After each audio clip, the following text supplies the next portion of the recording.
što znaš. Ljubi me polako, tebi pripadam.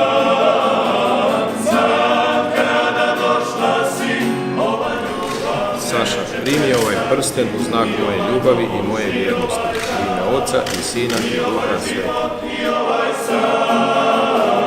Sad kada došla si, ova ljubav neće prestati.